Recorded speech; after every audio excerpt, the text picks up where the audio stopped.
So good morning, ladies and gentlemen. Instead of standing behind the desk, I would like to walk around on the stage so that I engage with each and everybody of you. Before we start with the details, let me just appreciate and take a moment to thank each and every one of you who have shared a lot of insights here. It's really a nice thing, a very warming thing to see that a lot of these companies are actually moving into a lot of automation. They are conversing about this automation in open forums like this. And this gives us an insight as well as an opportunity to help you. So I come from EPAM. Just a brief introduction. I will not get into a lot of detail during the presentation. So we are a core engineering company, and we are 30,000 plus employees with 23 plus years of experience globally. We are new in Asia Pacific. I'm one of the solution heads for Asia Pacific for the intelligent automation, where we look into RPA, robotic process automation, which a lot of people will mention today, process transformation, chatbots, machine learning, artificial intelligence, etc.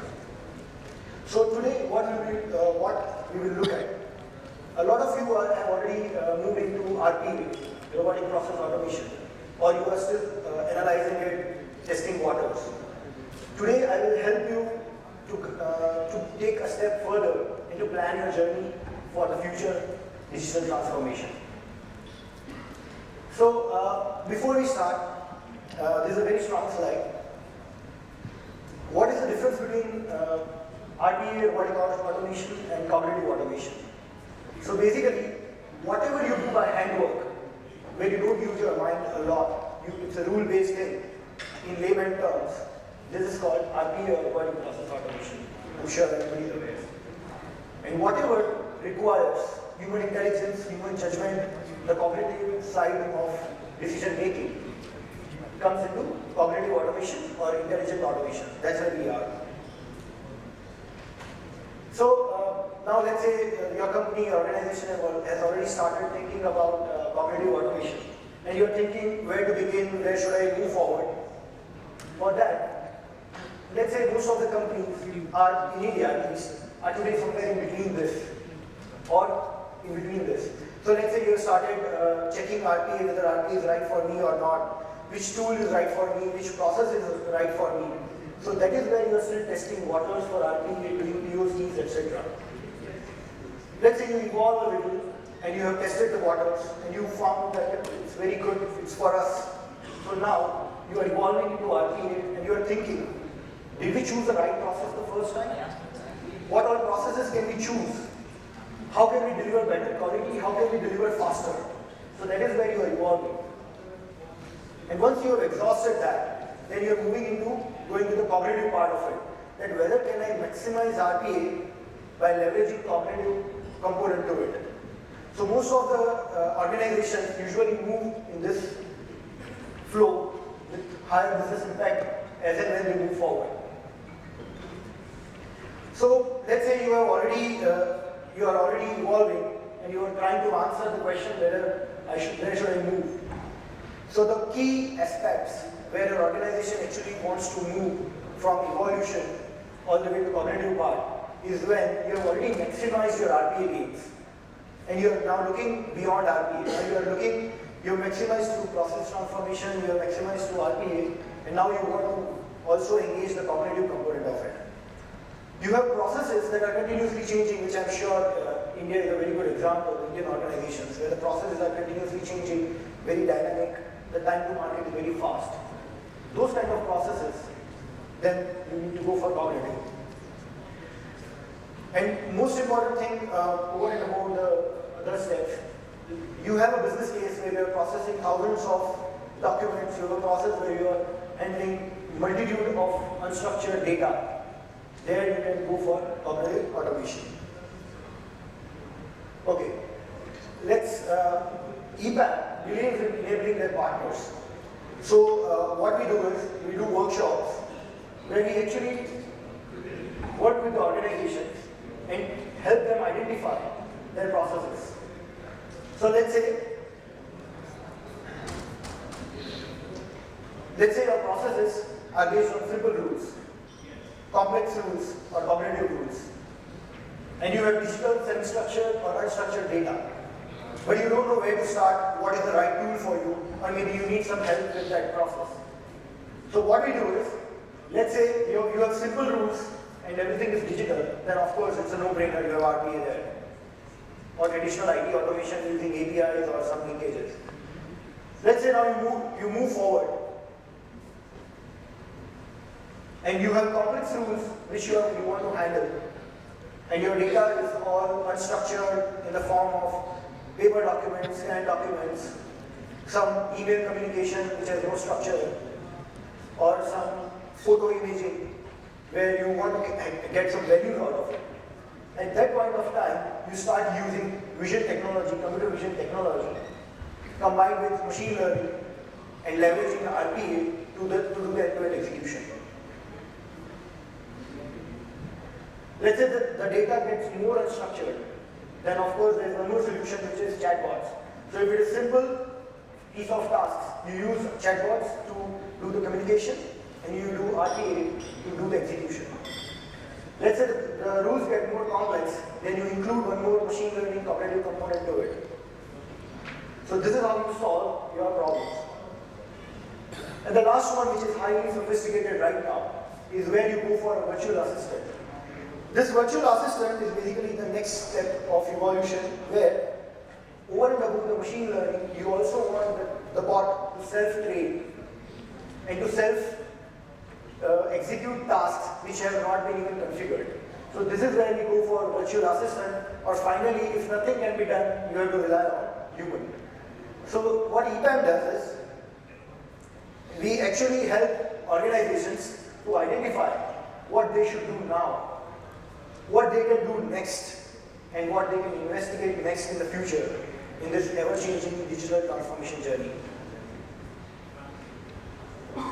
When we do this journey, basically all organizations should focus on trying to bring their process from the right and top to the left and bottom to process transformation.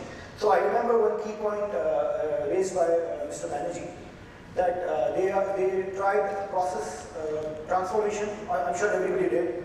They tried process transformation and they followed output-based engagements, right? So when we do this kind of activities, we actually use those parameters to tell you what process transformation can leverage and also what is the output value even before we start the engagement. So as I mentioned, you should try moving the processes from right top to left bottom so that you can leverage simpler technologies and processes to actually take you faster through your digital transformation journey. So let's say now you've already figured out that where you are, what you want to do, which process you want to start. Then the next step you want to understand is, I know the process, what is the tool for me? Right? What is the technology for me? So let me give you a brief on one of the problem statements. That let's say you have a large variety of forms which you have to process. It can be invoice, it can be KYC, it can be PO, it can be delivery challenge, it can be material receipt notes, etc. So what technologies you can leverage? You can leverage the existing solutions in the market, like work fusion solution with OCR plus Pvt Ltd plus RPA, or you can use some specialized OCR solutions combined with machine learning and RPA part component provided by the market leaders, UiPath, Blue Prism, Work Fusion, Automation Anywhere, etc. Let's say your process has not simple forms, but very complex set of forms. Then you go one step further. In this case, you use OCR for actually extracting data. On top of that, you build your own fuzzy logic or machine learning or dictionaries to actually enrich your data. One example, we did an implementation for an insurance company in the APAC region. It's a very prominent one. They had problem with discharge summaries. So you can imagine the insurance company is provided during the claim with a lot of discharge summaries, which can have different hospital names, different doctor names, different diagnoses, etc. So this was a problem here because the forms were complex, the quality was low, there were stamps on the papers, etc. So what we did simple OCR and get what you can out of the document. On top of that, we used some kind of machine learning to understand where the doctor names were there, where the addresses were there, where the hospital names were there, to get it into claim system. How we did that? Sometimes there are hospitals written as GH hospital, G.H hospital, things like this. So a machine learning component could extract that, use it against dictionary and get exact enriched data. Another one was the doctor's diagnosis. The diagnosis is usually a free text written by the doctor. So in those kind of situations, we actually used fuzzy logic to actually match that with the ICD codes and get a unique identifier of the diagnosis.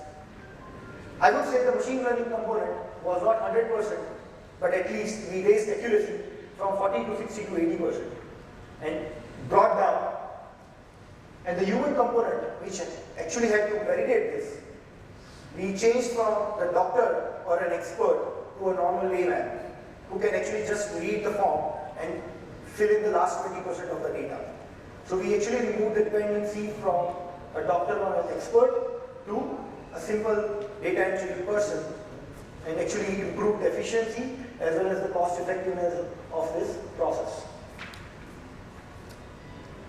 In both of the processes, usually the components involved are OCR to get the data from a scan or papers into your digital format. On top of that, for data identification, you apply machine learning, fuzzy logic, or OCR layouts classifications. You already have some level of accuracy there. You enrich that data to improve your process by using some fuzzy logic or dictionary or some abbreviation. And finally, use RPA for data processing. So your solution can be any one of the two. But at each step, you have some pointers to identify. Let's say you have very high volume, very few layouts, and this is a typical case and a very strong solution for the Indian market especially, where we need a very cost-effective solution. The popular tools are very expensive, and the ROI is not justified if you use the ready products. So in that case, we have a solution called DEPS, Document Processing System, where we provide a framework and we provide our own custom machine learning logic to actually solve your own business case. This is a very effective solution, especially for Indian market. Finally, there are hybrid solutions where you can do layouting, you can do documentation identification, you can use rule-based engine to extract the data. One component which requires special mention here is you use conversational AI. I'm sure a lot of people touched on that. Basically, you use virtual assistants and chatbots to provide a framework to your RPA processes. This way, all the disjoint and small processes can actually be clubbed into a single virtual assistant. One big important information that whenever you are going through your digital transformation, there are a lot of pitfalls that you are already aware of. The training set. When you use a training set, make sure to use a very big and very clean and very good training set. Use training set which is not biased. Sometimes the bias in the training set can actually bias the end process. And finally, if the process is too complex, break it into small processes instead of going into machine learning, because machine learning is not a silver bullet. Finally, we have the top 3 challenges for the adoption. It's a Gartner report, latest one from March 2019. If you see the top 3 problems, most organizations, I'm sure not here, but most organizations across the globe have a problem with identifying the benefits and use cases before starting the digital transformation. Another is the skill set of the staff, because this is a new and emerging technology. The skill set of the staff or the in-house team is not up to the scale. And finally, the data quality concerns are always there, considering a market like India, where the data is very in a huge variety. Right? The formats are different, the layouts are different, the vendors are in multitude. So this kind of challenges are the most important challenges that usually the organizations face for DIMM implementations. Alright, that's it from my side. I'd like to welcome some questions in case you have. If you don't have one. Oh, alright. So, thank you guys. We are having a booth outside. Please feel free to drop by and we can have one-to-one chat on that. Thank you.